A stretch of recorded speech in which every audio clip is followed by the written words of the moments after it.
Tá, gata? Por favor.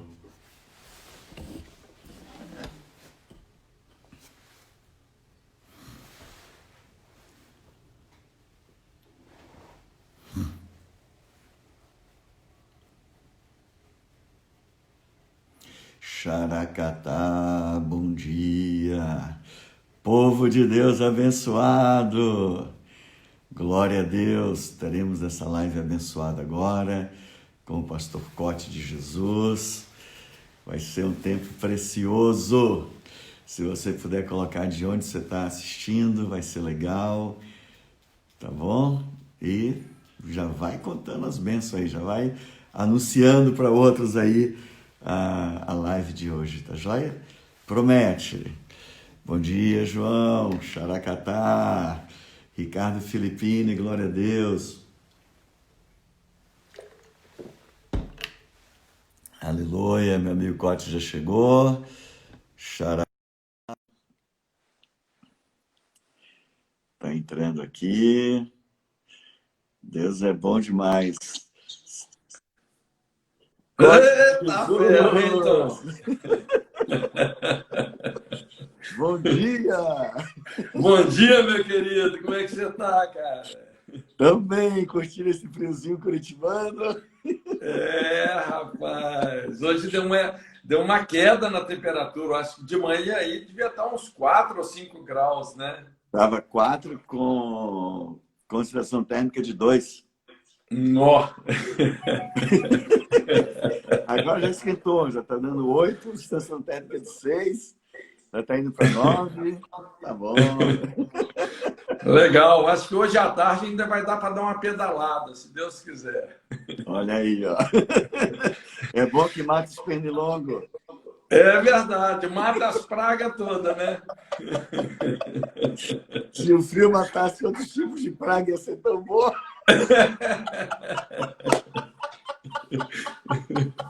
Pedi para você assoprar esse frio para outras regiões.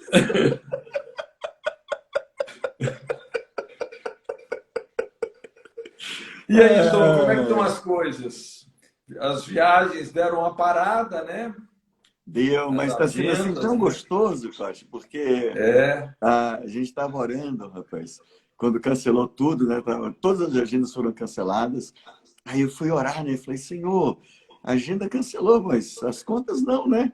E aí comecei a orar, o que você vai fazer? Aí veio paz, uma paz, uma paz. Eu falei, glória a Deus, aleluia. Falei, então, Aí eu descansei, tirei da agenda, né? Essa pauta de oração, esse tipo de oração, e falei, Deus, o que está rolando aí? Que negócio desse vírus? E aí? Aí Deus me trouxe uma memória, não foi uma visão, né, mas trouxe a lembrança de sim. tsunami lá da Tailândia, quando veio aquela onda gigante destruindo tudo, e Sim. depois a do Japão, que o Japão foi diferente, né? Ele entrou como uma água forte, destruindo tudo, né? Não foi uma onda. E aí ele falou assim para mim, é esse o mover do meu espírito, entrando nas casas, destruindo as fortalezas de Satanás, Isso. desfazendo as mentiras e estabelecendo o meu reino. Aí eu pirei, né? Eu falei, e aí, o que a gente faz? Ele falou, você não dava o treinamento presencial, agora você vai dar online. E aí criamos um treinamento online com 3 noites, 3 horas por noite, segunda, terça e quarta, com o foco em identidade, intimidade com Deus, quem somos, né? O poder que carregamos na pessoa do Espírito Santo e como usar isso. E aí tivemos cura, palavra de conhecimento. Tem sido tremendo, Cláudio. Mas olha, É, muita gente inspirada, ativada e pregando evangelho, ganhando almas, curando enfermos. isso. Mas a coisa mais linda, lindo. Mas é interessante, né, Tom? Assim, é muito perceptível, assim, como que Deus mudou, virou uma chave, assim, na ordem das coisas funcionarem, né? É impressionante como agora, assim, não existe mais distância para o ID, Não. não é? Porque quando a gente fala ID por todo mundo, pregar o evangelho, né? Quer dizer, o ID envolve deslocamento, né? Envolve muita viagem, não é? Eu mesmo sempre mantive assim uma agenda pesada de viagens, né? Como Uhum. Jesus, a gente vê o ministério de Jesus, ele ia de cidade em cidade, de aldeia em aldeia, de lugar em Exato. lugar, não é? É uma coisa trabalhosa. Então, o ID ele envolve deslocamento, envolve comunicação, né? Comunicação é essa arte de nos fazermos entendidos. Mas a parte mais trabalhosa, eu às vezes assim, eu tinha agenda, cara, puxa vida, que eu viajar, por exemplo, para o Japão, né? Você fica aí, sei lá, 70 horas em aeroporto e avião para ministrar uma semana, Pois é. entendeu? E agora, sim, com essa nova ordem aí, rapaz, olha, acabaram as distâncias. E eu acredito que, assim, Deus, ele está trazendo uma consciência profunda para a igreja nesse sentido, não é? E é impressionante como assim, cara, Deus é muito sábio, né? Demais. Assim, esse advento das redes sociais, assim, a gente tem benefícios múltiplos. Primeiro porque acabou essa indústria da desinformação, essa hegemonia que essa mídia mainstream tinha antes, né? De fabricar as Uhum. notícias, de transformar as populações no seu engado, né? Isso acabou, cara. Exatamente. Entendeu? É interessante até alguns âncoras dessas grandes emissoras, né? Fica um lá fazendo o meio de campo e o outro com o celular olhando o Twitter. Cara, você quer ter notícia hoje? Você vai para o Twitter. Entendeu? Ah, Ou aqui, ó, o seja, presidente tweetou. Fala isso o aí. âncora naufragou. Então, assim, é muito incrível, né? Porque ao mesmo tempo que a população ganhou voz, não é? Quer dizer que Uhum. nós saímos dessa bolha da desinformação também, não é? Eu penso que em termos assim do evangelho, né, é impressionante, né, Tom, como nesses dias aí de pandemia a igreja se tornou orgânica. Não é? Graças a Como Deus. Graças assim, a é Deus. lives para todo lado, é o pessoal compartilhando para todo lado, não é? Você vê, nós estamos num horário aqui, talvez tem muita gente aí, ao mesmo tempo que a pessoa está fazendo a comida, ela está aqui ouvindo o que a gente está falando, né? Exatamente. Tá sendo edificada, não Isso. é? Então, assim, rapaz, olha isso, e essa mudança aí, cara, né, essa mudança na ordem das coisas, realmente é uma coisa assim irreversível, não é? É igual lá quando, né, depois na Segunda Guerra Mundial, não é? Mudou a ordem das coisas, né? A Exatamente. fórmula de Einstein, energia, massa vezes velocidade da luz ao quadrado, né? Como a descoberta da bomba atômica, quer dizer, mudou a ordem mundial. E eu vejo uma coisa assim muito parecida aí agora, né, nos nossos dias, né? E o E evangelho, cara, tá correndo com muita força, graças a Deus. amém. E é interessante que agora é como se tivesse um acordar, né? Porque muitos crentes estavam meio que usando a igreja, a estrutura física, como uma muleta. Eu ouvi, eu vou chamar de testemunho, porque não pode ser um testemunho um negócio desse, né? Um irmão postando, dizendo, graças a Deus vai ter o culto drive-in, porque eu já estava já para me desviar. Falei, caramba, se ele Nossa não vai à Deus. igreja, está desviando, ele não conhece a Deus. Ele não sabe quem Deus é. Ele abraçou uma religião e não Deus. Falta a identidade. Porque esse é um momento mais do que precioso. É hora da igreja acordar, da igreja ser igreja, da igreja declarar, conhecer, profetizar, sabe? Declarar, alinhar a agenda de Deus na terra. Qual é a agenda de Deus? Eu estava lendo aqui Colossenses, né? Eu gosto de Colossenses, o 1, quando fala de quando Jesus, né, reconcilia todas as coisas e ele nos traz de volta e nele estava a plenitude de Deus, sabe? E ele nos torna diante de Deus santos, irrepreensíveis e inculpáveis. E ele diz: se estivermos firmes e fundados na fé. Não é se frequenta a igreja. É, é se estiver firme na fé. E aí ele traz essa visão, e em Colossenses 3 ele fala assim: portanto, se fostes ressuscitados juntamente com Cristo, que você nasceu de novo, buscai as coisas lá do alto, onde Cristo vive assentado à direita de Deus. Pensai nas coisas lá do alto, ou na agenda de Deus, não nas que são da terra, porque morrestes e a vossa vida está oculta juntamente com Cristo em Deus. Aí muitos cristãos religiosos dizem assim: não, agora que nós vamos nos preocupar com a terra, buscar só as coisas do alto, aleluia, né? Aí começa o lavachura, sirianda, siricanta, né? Mas quando ele diz para a gente buscar as coisas do alto, então, Deus, quais são as coisas do alto? Deus odeia a injustiça, Deus odeia a fome, Deus odeia a pedofilia, Deus odeia o divórcio, sabe? Então, nós temos que estabelecer o reino.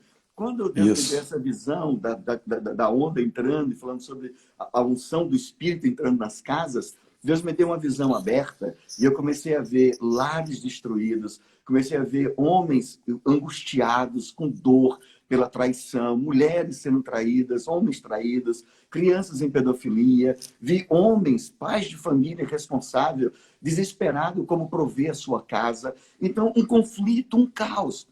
Logo em seguida, um empresário me ligou e falou: pastor, o senhor ora por mim? Ele bem sincero. Meu negócio eu tive que fechar porque foi obrigado.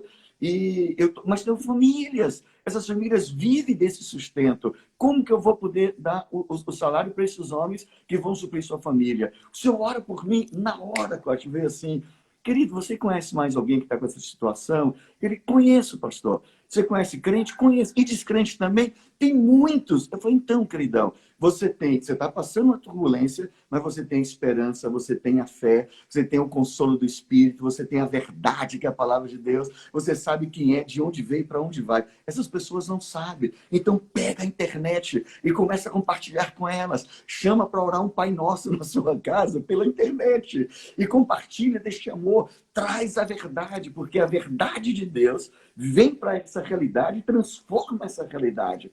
E é impressionante, né, Tom? Como sempre, assim, por mais difícil que seja a situação, né, sempre tem o lugar de escape, cara. Deus é o Deus das impossibilidades, né? Eu acho interessante aquela situação lá em João 9, do cego de nascença, né? Os discípulos lá tentando explicar o porquê. Eu sei que muita coisa tem um porquê, mas ali a ênfase que Jesus deu não foi o porquê, foi o para quê? Né? Para que a glória de Deus se manifestasse. Então, com toda impossibilidade, coexiste a possibilidade de uma intervenção sobrenatural de Deus, cara.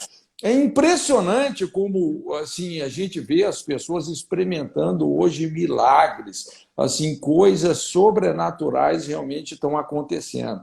Agora, assim, você tocou num ponto aí que eu acho que é essencial, sabe, Tom? Assim, porque a igreja brasileira, assim, primeiro que ela é uma igreja que eu diria assim nova, uma igreja jovem. Se você for comparar com a igreja europeia, por exemplo, né, que já inclusive é um útero cansado, envelhecido, cara, é difícil a igreja europeia conseguir parir alguma coisa, né? A gente tem ido por 10 anos lá na Polônia, cara, é uma batalha.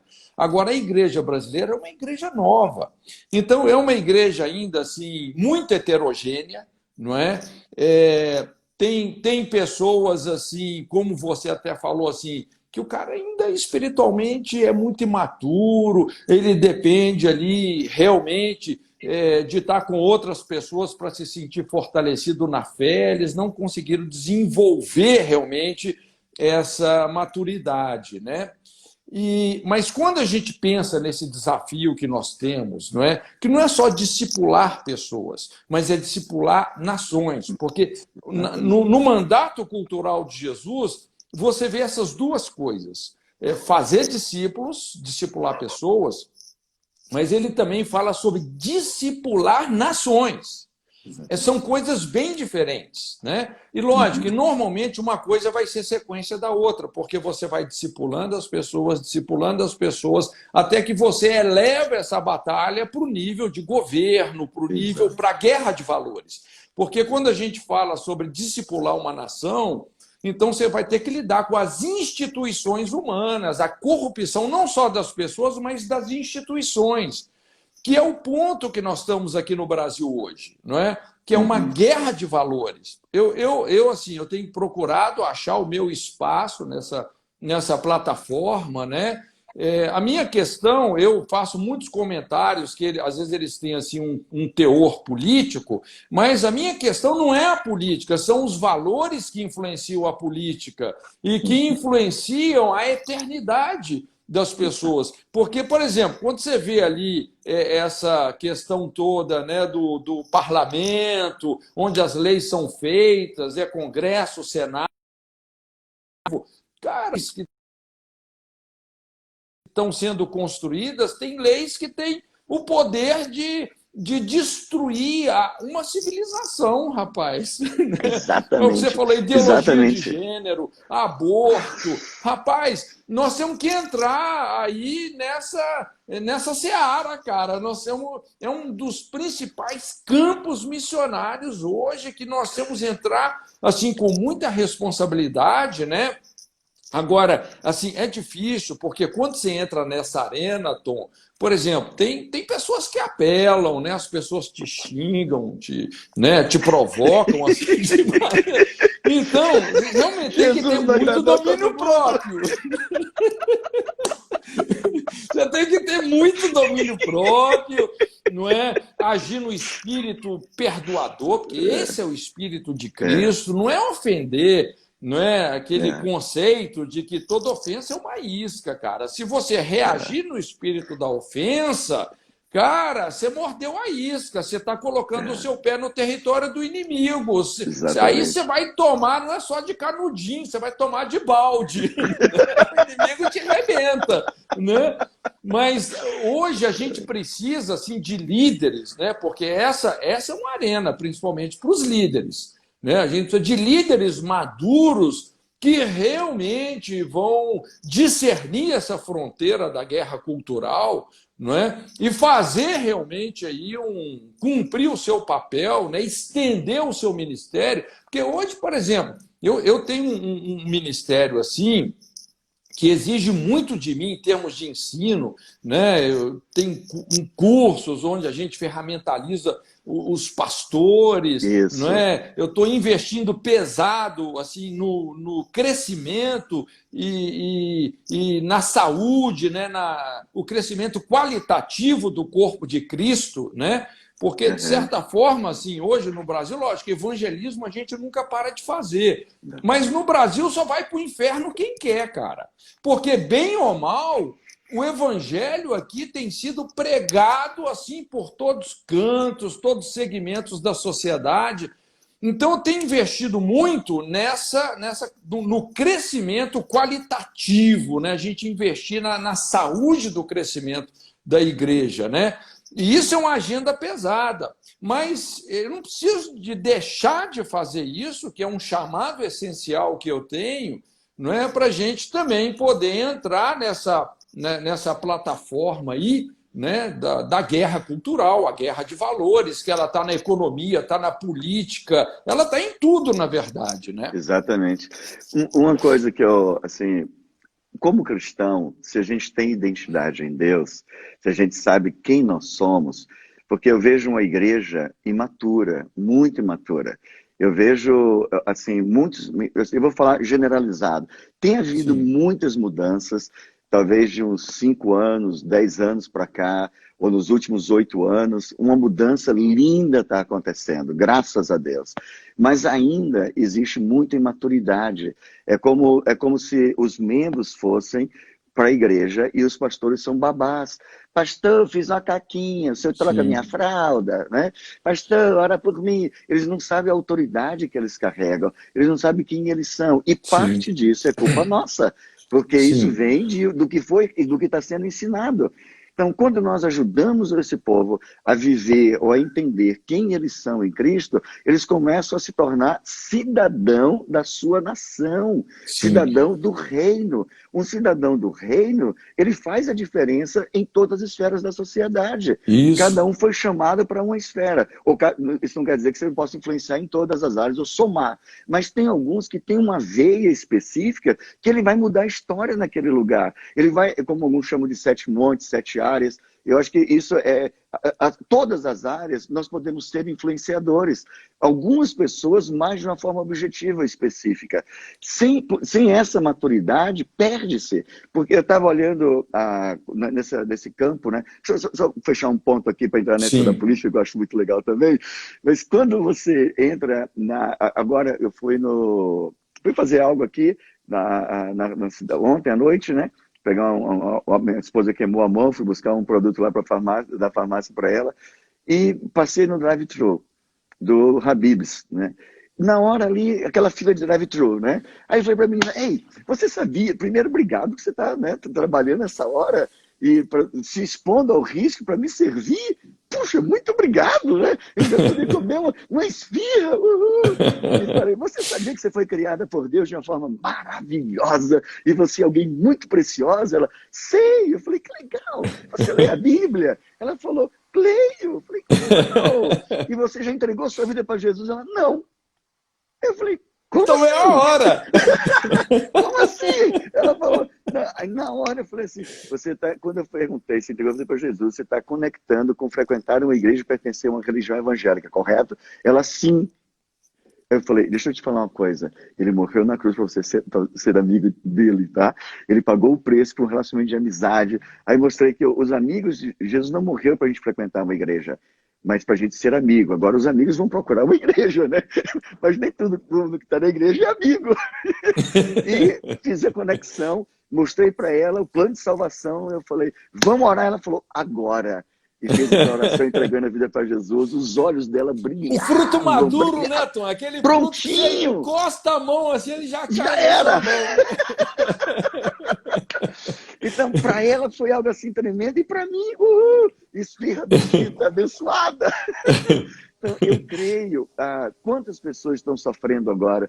Cura. Meu Deus, quantas pessoas curadas. Paralítica. Agora recebi um desses que participou do treinamento. Ele, pastor, olha só. Ganhei um para Jesus. Ele estava de moletas. Saiu carregando as moletas na mão. Falei, como é que foi? Ele tinha o osso, estava quebrado. E ele não podia tocar no chão. E eu orei, o osso voltou para o lugar, calcificou na hora, e ele entregou a vida para Jesus. Glória a Deus. Então, é esse mover que eu creio que todos nós podemos viver como estilo de vida, não como um evento evangelístico. Sim. E se isso acontece, agora imagina, em todas as esferas. Eu estava em Brasília, quando eu podia viajar, né? Vou contar essa, a gente vai entrar naquela outra área, mas eu estava ali e como a gente viaja constantemente, né, com uma companhia aérea tem os privilégios, né? Então a entrada preferencial, toda aquela coisa, e eu gosto muito de viajar à vontade, né? Eu não gosto de viajar, para mim, avião é o menor tempo possível, aeroporto mínimo possível, né? Está por aqui que não aguenta mais. E calor, eu viajo em bermuda, minha mochilinha de rodinha, de boa, bem à vontade, para tornar o mais confortável possível. Quando tinha esse senhor, ele de terno, gravata, assim, o que não dá ótimo, né? O jeito dele, ele gosta, não tem problema nenhum. Mas eu falei para ele, só tem nós dois, não dá para dar um passo mais para frente, porque acho que essa aqui é a nossa fila. Ele me olhou, mas, Cláudio, ele me olhou de alto a baixo, com aquele ar assim de, né? Quem é esse aqui? Está na fila errada. Eu não tinha perfil na visão dele de estar naquela fila. E aí, Deus me deu palavra de conhecimento. E eu vi o coração dele, me deu uma visão. Ele, criança, pedindo a Deus para influenciar a nação. Ele queria ser influenciador da nação.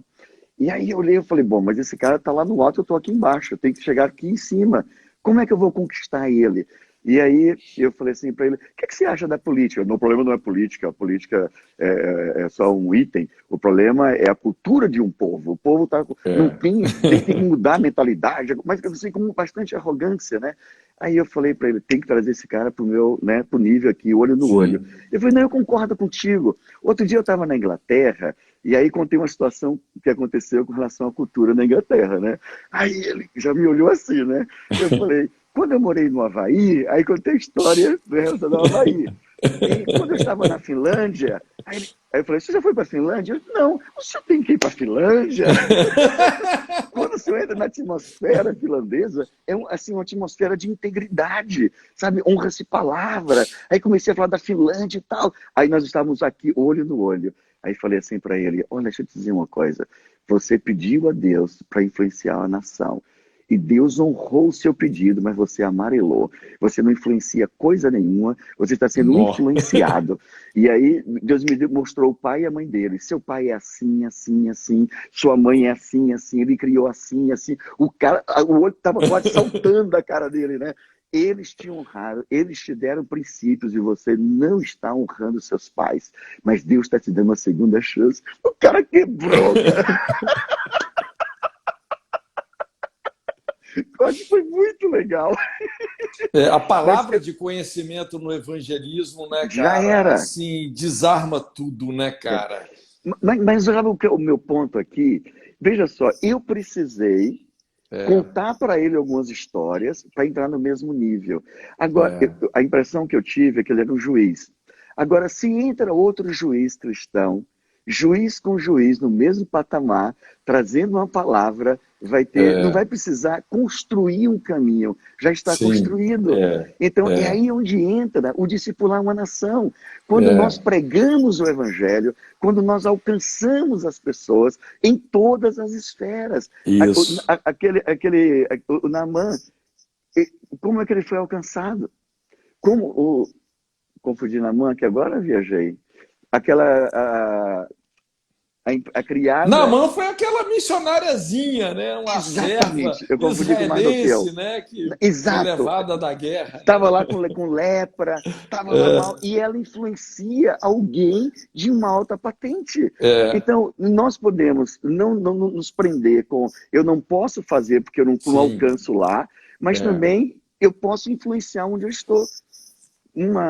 Quando o Bolsonaro ganhou, e eu fiquei muito feliz por isso, né? Houve o mover, a igreja de alguma forma parece que acordou que o perigo estava iminente, a gente quase perde a nossa nação, na verdade. Cara, então, tivemos muito perto de uma tragédia, né? Muito grande. Perto. E não passou totalmente não, né?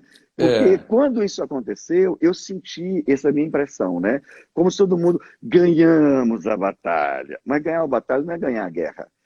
E Deus colocou no meu coração, eu fiz até um vídeo e compartilhei com os que caminham comigo. Falei, gente, você não ora 3 refeições no mínimo por dia? Você não faz oração? Então inclui nessas 3 refeições o nosso presidente e os seus ministros, para que tenhamos um governo, como diz o René Terranova, que eu acho mal barato isso, governo dos justos, né?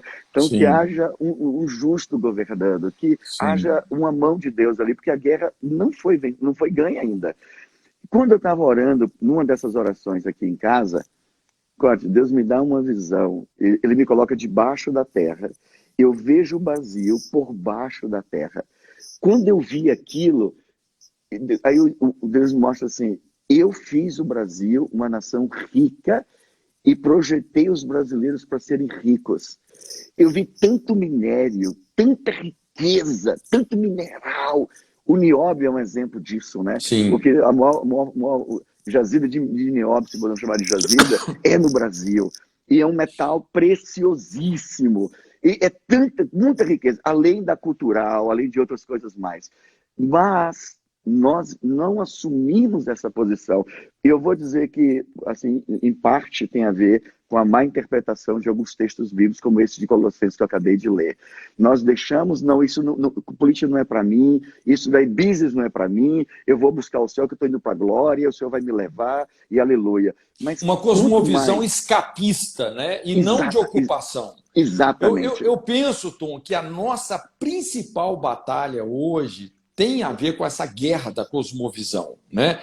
O fundamento da cosmovisão é o nosso sistema de crenças, não é? E é interessante assim como a nossa cosmovisão pode estar contaminada, não é? Por isso que é o que eu estava falando no início, a questão assim é muito mais profunda do que a gente experimentar a salvação do evangelho e o evangelho da salvação. Nós somos de discernir a essência desses mandamentos com os quais nós temos que discipular as nações. Exato. Não é?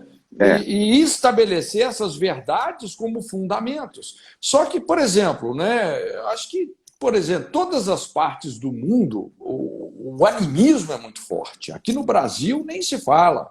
Não é? A gente vê muito animismo misturado com cosmovisão cristã. O marxismo cultural também é algo assim que se difundiu no mundo inteiro, não é? Então, a mesma coisa. Puxa vida, o que a gente observa assim de cristãos, mas quando você vai testar a cosmovisão do cara através de algumas questões simples, você percebe assim que 90% da cosmovisão da pessoa tem muito mais a ver com o comunismo, que é uma coisa anticristã, do que com a Bíblia, a cultura judaico-cristã. Não é? É interessante, por exemplo, quando a gente... Eu tenho estudado bastante aquela parábola lá dos talentos, né? Muito interessante ali, porque assim, a gente não pode confundir o evangelho com a ordem, com toda a ordem moral que Deus estabeleceu, né? O evangelho é a salvação. Jesus veio, morreu, foi sepultado, ressuscitou ao terceiro dia, não é? E ao Cristo em vós é a esperança da glória. Mas quando a gente pensa nos princípios, na ordem moral estabelecida por Deus, rapaz, tem absolutos aí muito fortes, não é? Você vê ali nessa parábola dos talentos mesmo, como que Jesus mostrando assim a nossa responsabilidade com as coisas dessa vida. Cara, é uma coisa radical, eu diria selvagem, né? Assim, até usando uma terminologia ideológica, é um capitalismo selvagem. Ao que tem será dado, terá em abundância, o que não tem, até o que tem será tirado. Você não vê misericórdia nenhuma aí, cara, nesse lugar. Entendeu? Jesus mostrando assim, de uma maneira dura, de uma maneira profunda, como determinadas leis funcionam, não é? Então, assim, a gente precisa de muito ajuste a nível da nossa cosmovisão. Eu acho que aí é que está assim, o principal aspecto da maturidade da igreja brasileira, né? Porque, por um lado, assim, como é que eu vejo a igreja, sabe, Tom?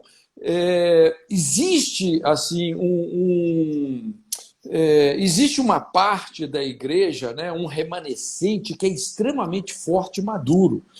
Por exemplo, eu frequento muitos eventos, né, assim, eventos de ensino, e às vezes os melhores pregadores são os brasileiros, cara. Os caras assim, demais. Rapaz, uma maturidade, cara. Olha, hoje tem um remanescente aqui no Brasil, da igreja brasileira, Tom, que os caras estão congelando o inferno, entendeu? Mas também, quando você pensa numa igreja que cresceu tão rápido, né, e cresceu tanto e tão rápido, a gente vê isso, é o que eu falei, uma igreja muito heterogênea, você vê muita infantilidade, muito oba-oba, muita superficialidade, não é? Assim, muita gente querendo, vamos dizer, entre aspas, o melhor dos dois reinos, né? O cara quer experimentar a plenitude da vida entrando pelo caminho largo.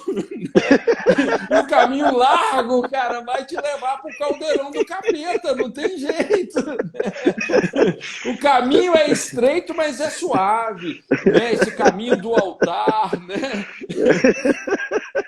Mas, então, assim, a gente vê realmente assim, uma batalha nesse sentido. Mas o ponto que eu acho que a gente tem que reevangelizar a igreja, cara, é na questão da cosmovisão.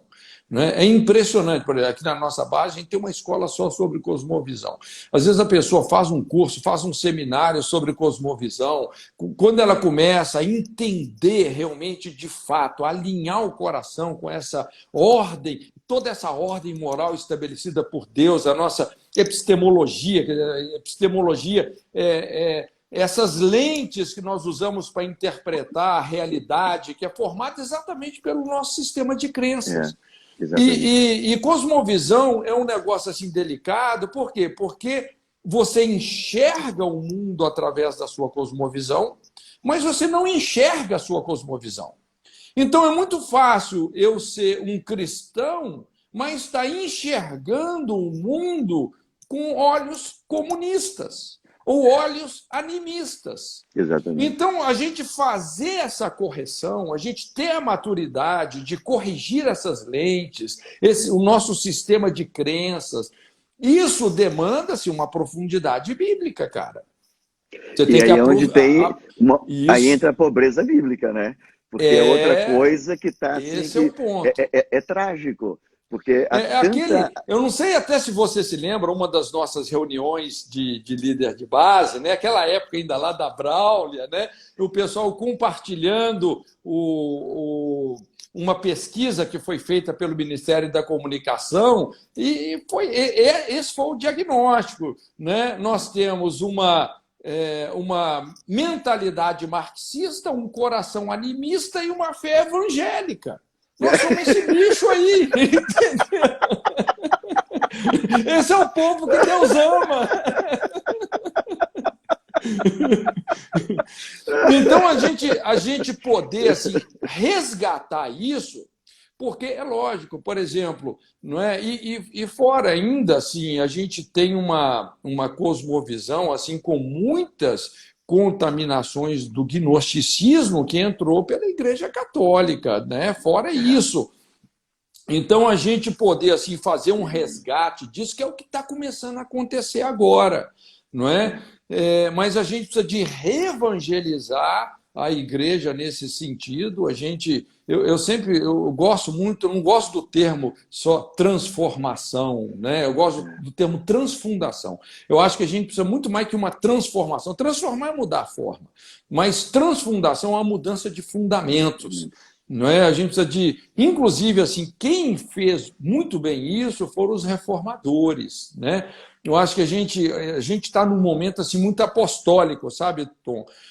Porque o ministério apostólico ele não tem a ver com cobertura, não é? Ele tem a ver com alicerces. O apóstolo é o rompedor de fronteiras, é o cara que coloca os fundamentos onde não tem fundamento. Não é quem tem igreja grande vai dar cobertura, não é? Tudo bem, o apóstolo pode até fazer esse trabalho também, mas biblicamente, não é? O conceito é outro, não é? Mas a gente precisa muito de voltar nesses reformadores, né? Eu tenho estudado a vida de alguns deles, até lá o próprio Calvino, Lutero, o Abraham Kuyper, né? O Kuyper, né? Lá da Holanda, o William Vorias do Japão, cara. Eu tive lá na organização que esse William Vorias fez.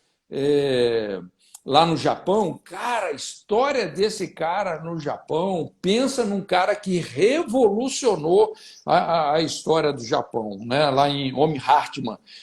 Cara, muito tremendo. Então, a gente poder resgatar esses princípios, você vê, o Calvino mesmo, cara, olha a teologia do cara, os céus estão nos assistindo, não é? Nós não podemos restringir a adoração a Deus em 2 horas de culto. Não podemos só ter um Deus que funciona a portas fechadas. Ele inventou o conceito de segundo, Tom. Ele falou cada segundo conta, não é? Então resgatou esse conceito da profissão como adoração, avodar, não é? Então você fazer para Deus, você fazer para o próximo, né? Como que fazendo para Deus. Não é? Porque a nossa vida só tem sentido no outro, cara. Não é? Só tem sentido no outro. Se você vai para uma vida egoísta, se nós não estamos exercendo o nosso dom, o nosso ministério, o nosso chamado para promover outros, cara, nós não entendemos nada. Exatamente. Mas trazendo para uma linguagem assim que a gente pode alcançar gregos e baianos.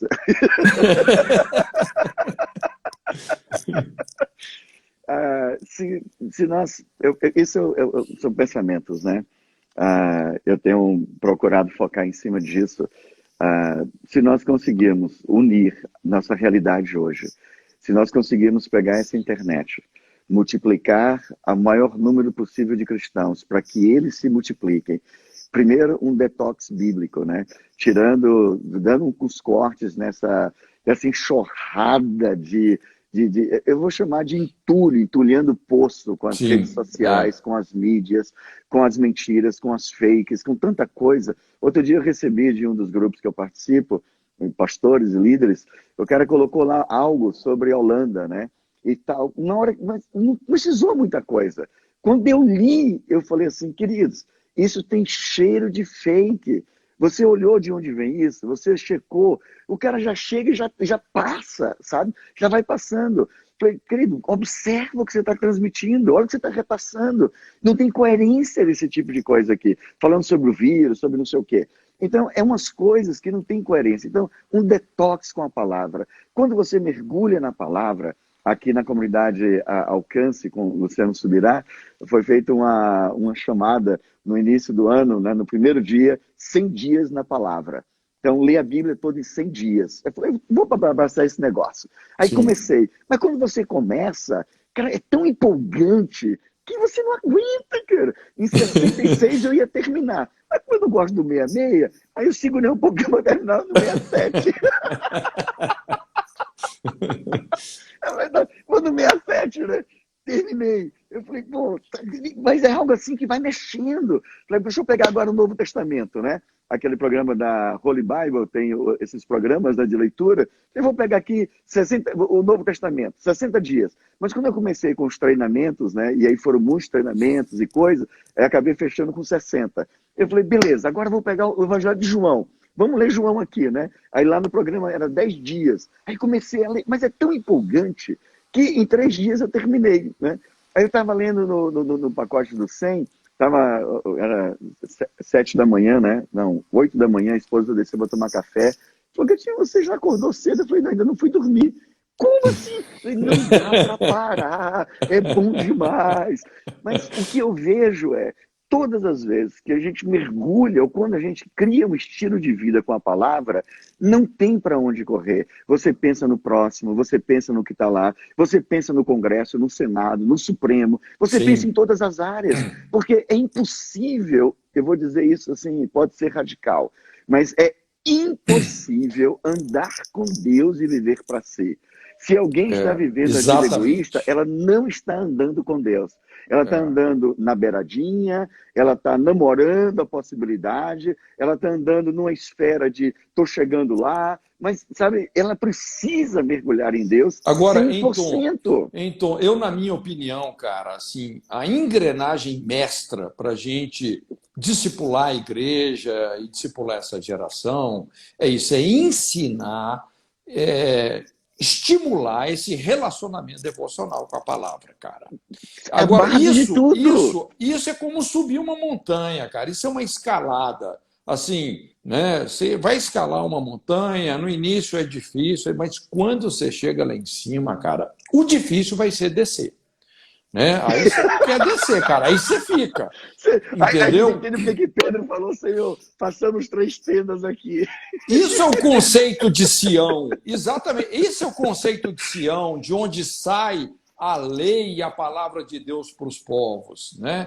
Então, assim, infelizmente, e eu não digo isso assim num tom de julgamento, de crítica negativa sobre os pastores, porque muitas vezes o cara está na luz que ele tem, então ele aprendeu desse jeito. Ele aprendeu só com meio enlatado, entendeu? Ele pega uma palavra pré-fabricada aqui, outra ali, uma metodologia aqui, outra ali. O cara, eu lembro que uma vez, né, um pastor assim, muito querido, ele me perguntou, Cote, puxa vida, porque eu fiz um seminário, ele ficou assim impactado e tal. Eu falei, cara, qual seminário que você fez? Eu falei, pastor, eu fiz um seminário do quarto.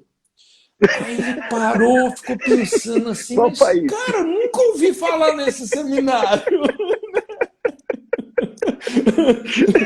Aí eu tive que explicar, não, pastor, o que Jesus falou, entra no seu quarto, em secreto, busca a Deus que te compensará publicamente.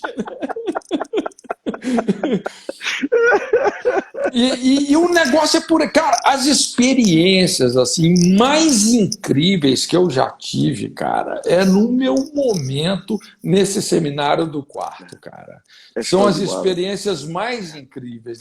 Esse tempo aqui de pandemia, cara, assim, para mim, pensa o bálsamo que tá sendo, cara, porque assim, eu tiro todas as manhãs, cara. Se eu não estivesse falando com você aqui, inclusive tô terminando um livro aqui agora, né, que é um estudo bíblico sobre Josué e tal. Já tô assim passando a flanela, porque estudo bíblico, né? Livro de estudo bíblico tem muito a ver com o trabalho da lapidação. Você cria assim a estrutura, né? É como se fosse um organismo mesmo, né? Você cria a estrutura óssea, os temas que você vai trabalhar, né? Dando títulos aos capítulos, depois você vai dando carne, músculo, nervos, e depois você faz assim uma lapidação, que é o segredo maior da meditação. Né? Onde que a gente mais medita? Quando que eu mais medito? Quando eu estou lapidando o que eu já escrevi. Aliás, eu sempre estimulo as pessoas a estudar a Bíblia escrevendo, cara. Assim, porque o princípio da escrita, né? Você vê que quando Deus quis ensinar algo, o que ele fez? Ele escreveu, e escreveu em pedra. Né? Aliás, esse é um discernimento interessante. Tem coisa que Deus escreve na pedra, tem coisa que ele escreve na areia. Né? Os nossos pecados, Jesus escreve na areia. Né? Mas valores, princípios, verdades, tem que ser escrito em pedra. Não é? Então, você meditar escrevendo é algo fundamental, cara. Né? Eu lembro quando eu fiz o meu curso universitário, foi engenharia, né? Assim, e tinham matérias difíceis, né? Eu formei em engenharia mecânica na PUC, Minas Gerais, na época era um dos melhores cursos de engenharia mecânica do Brasil, então era muito puxado. E, inclusive, antes da engenharia mecânica, eu fazia matemática. Né? Então, tem matérias dificílimas como cálculo 1, 2, física. Eu fiz tudo em turma de matemática, cara. Que engenharia é difícil, matemática, cara, você vai ter que dar aula daquilo, né? Então, como é que eu estudava? Escrevendo. Né? Pegava, não perdi aula nenhuma, sempre escrevendo, escrevendo. E eu trouxe isso para o meu relacionamento devocional também. Cara, e é impressionante, cara, quando você começa a meditar, a escrever, como esse negócio vai fervendo, como diz lá o salmista, né? O coração começa a ferver de boas palavras, aí ele começa a fazer a sua língua como a pena de um destro escritor, quer dizer, você vai ganhando assim uma profundidade, e é esse mergulho que a igreja precisa, que a igreja brasileira precisa hoje. E está acontecendo, né? Na verdade, está acontecendo. É um reabibliamento. Eu sempre falo, não existe reavivamento sem um reabibliamento. Não tem. Não é? Agora, porque só fechando aqui, hoje, o que existe? Existe assim, uma overdose de informação, né, Tom? Demais. É uma overdose. E nós vamos ter que aprender a conviver com ela. Viu? Porque isso não vai mudar. Então, essa questão das fake news, assim, de você aprender, vamos dizer assim, porque muita gente hoje assim é muito novinha, muito inexperiente nisso. Eu, quando comecei a mexer nas redes sociais, cara, eu fiz muita besteira. Entendeu? Mas é o que você também. falou, você vai amadurecendo, né? Você vai aprendendo a ser mais seletivo, não é? Você bate um olho numa informação, você sabe, cara, isso aqui não tem nada a ver, né? Você entende? Então a gente vai ganhando maturidade, mas o principal campo hoje para a gente fazer a diferença são as redes sociais. Agora a gente vai ter que aprender a lidar com essa overdose de informações, né? Eu creio que se a gente der uma overdose de Bíblia, porque a sabedoria está na palavra.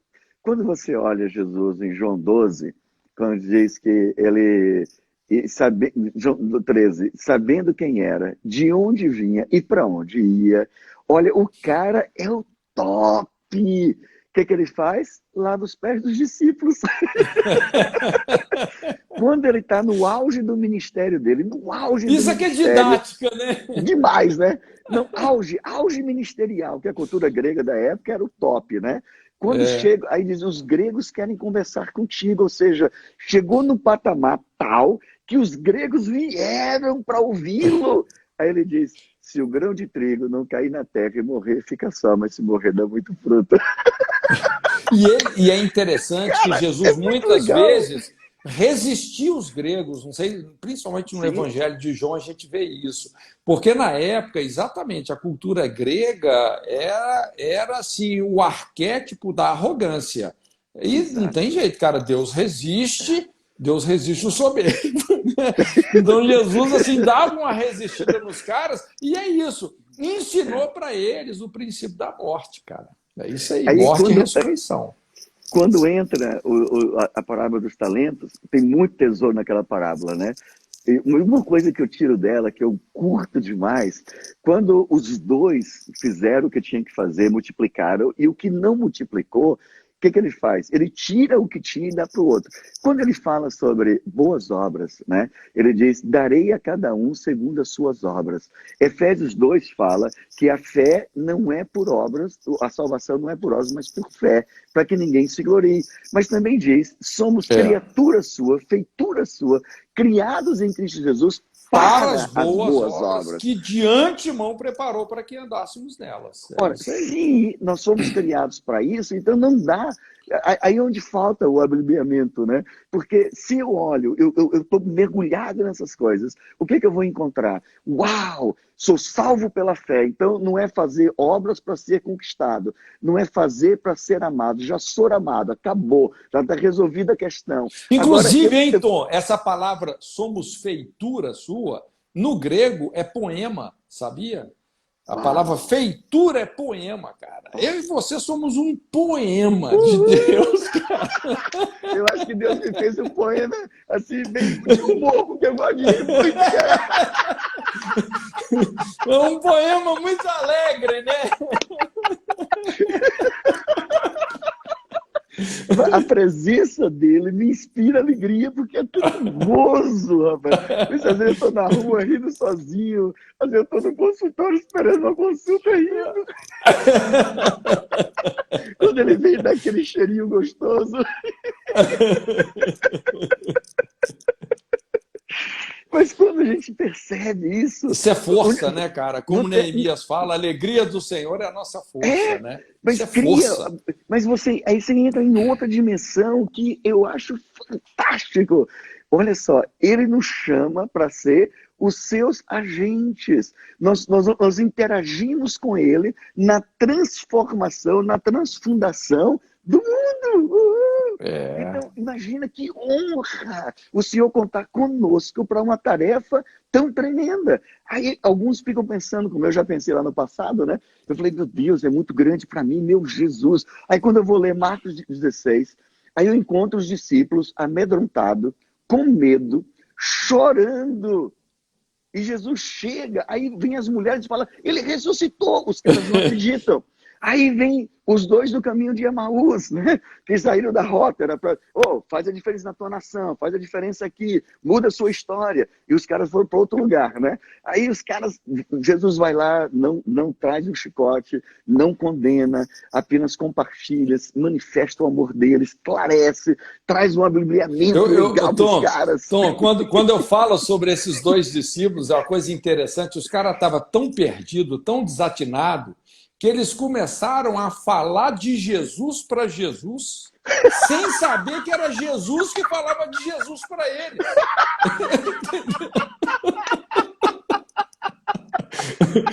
Emaús é a terra da desilusão, cara, do trauma, né?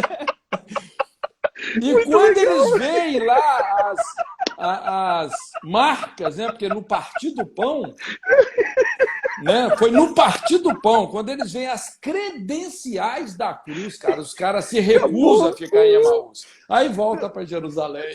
E é lindo, porque os caras ficam indignados quando ele fala assim, porque estão conversando sobre o quê? Ele, como sobre o quê? Você é o único em Jerusalém que não sabe das últimas notícias. Os caras estavam atrasados, rapaz. A última notícia não era a morte, era a ressurreição, né? E ele tinha sido crucificado, né? Mas eles ficam indignados, né? Como você não sabe disso? Eles estavam tão apaixonados pelo Senhor que eles ficavam revoltados quando alguém não sabia a respeito do seu mestre.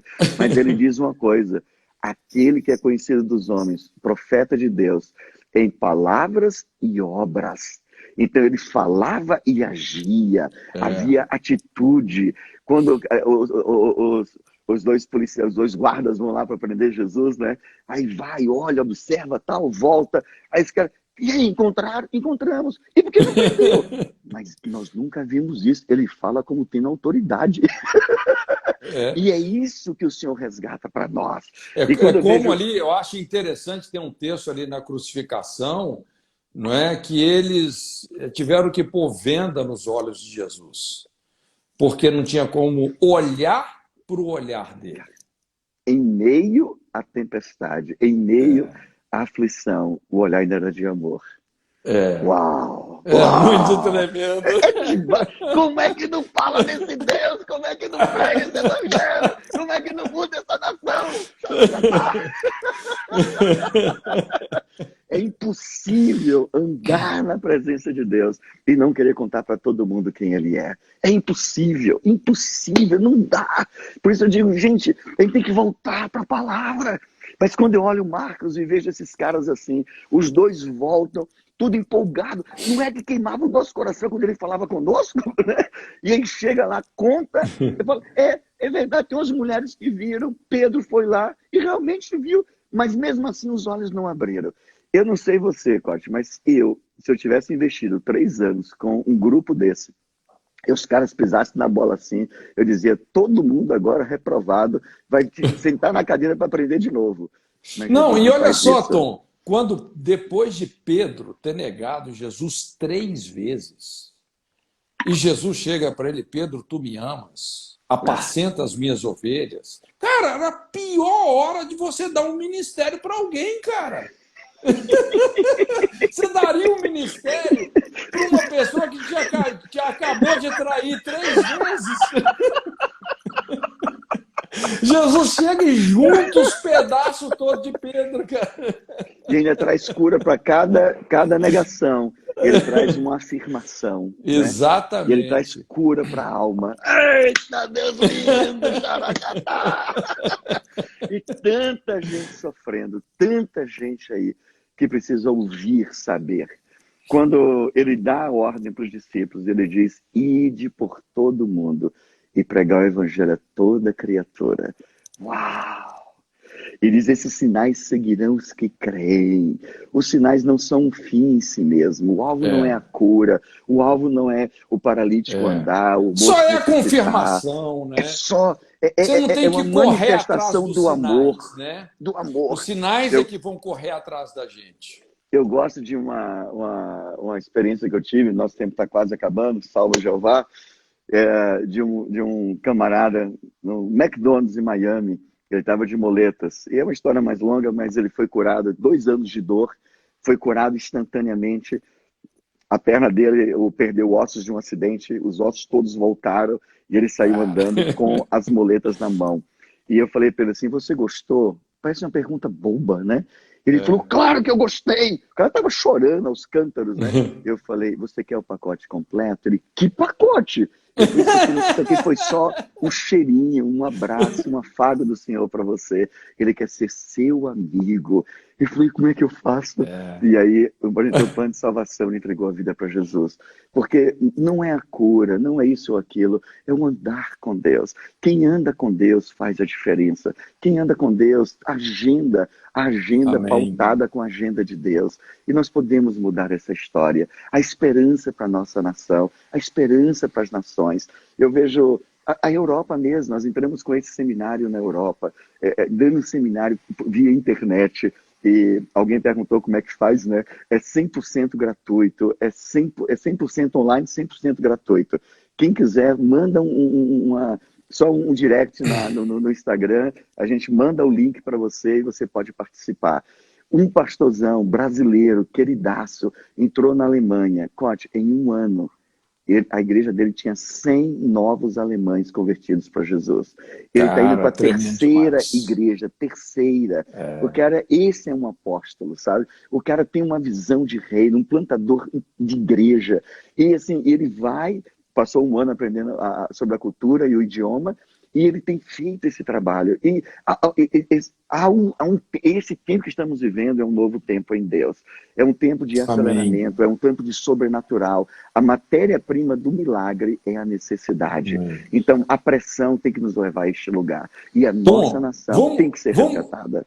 Sim, vamos Diga. fazer uma oração com o pessoal que está nos ouvindo aí. Vamos sim. Se alguém está nos ouvindo aí, Tem 1 talvez minuto, 2 você ainda minutos. não tomou uma decisão por Yes. Jesus. Saiba Yes. que Jesus é o único que pode te dar uma esperança que vai além do túmulo, que esse mundo não pode te dar e tampouco tirar de você.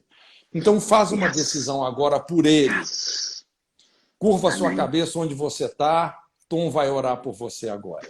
Repete comigo e fala assim: Senhor Jesus, eu creio que o Senhor morreu na cruz pelos meus pecados. Reconhecendo que sou pecador, te peço perdão e entrego a minha vida 100% para ti.